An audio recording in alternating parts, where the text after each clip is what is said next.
ये गणितीय सूत्रों को दीवारों पे रेखांकित किया गया है और ये रेखांकित इसलिए किया गया है,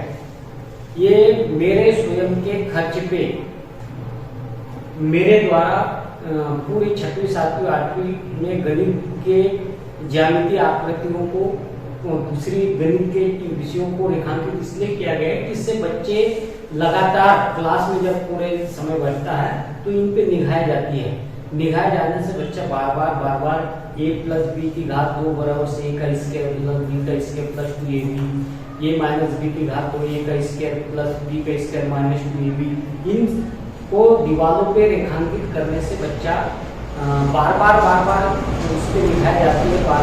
स्मरण करता है। तो सवाल ये सूत्र उनको एक प्रकार के कंठस्थ हो जाते हैं जिससे कि वो भूल नहीं पाते।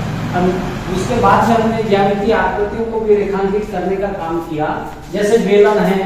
शंकु है, त्रिज्याखंड है, शंकुन है, समबाहु है, आयत है। तो ये जैसे समकोण, अब ये बच्चा बार बार सुबह शाम प्रतिदिन यहाँ देखता है तो बच्चे के दिमाग में ये आ जाता है कि भाई समकोण क्या है। क्लास में हम दिखाते हैं तो एक दिन बता पाते हैं, 2 दिन बता पाते, पर जब दीवार पे ये रेखांकित आकृति या रेखांकित की गई है तो इससे बच्चा प्रतिदिन देखता है कि यहाँ 90 अंश का कोण बनेगा, जिसमें 90 अंश का कोण बना वो समकोण कहलाएगा। समबाहु, यहाँ बच्चा समझ जाता है कि ऐसा त्रिभुज जिसकी तीनों भुजाएं आपस में बराबर हो, ये भी भुजा बराबर है, ये भी भुजा बराबर है, ये भी भुजा बराबर है, जिसकी तीनों भुजाएं बराबर हो। ये ज्यामितीय आकृतियां त्रिभुजाकार, वृत्त, घन, घनाभ, वर्गाकार, आयताकार, इससे बच्चों में बार बार देखने समझने से उनके अंदर ज्यामितीय आकृतियों को समझने की परख बढ़ती है और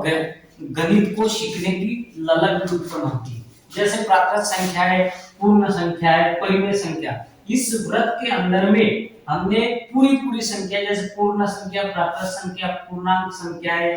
परिमेय संख्या, इनको समावेश किया है जिससे बच्चा समझ जाए। साथ में बार इनको हमारे समझाने के बाद में जैसे न्यून कोण, ऋतु कोण, बृहद कोण, पूर्ण कोण, अधिक कोण, समकोण, इनको रेखांकित करने से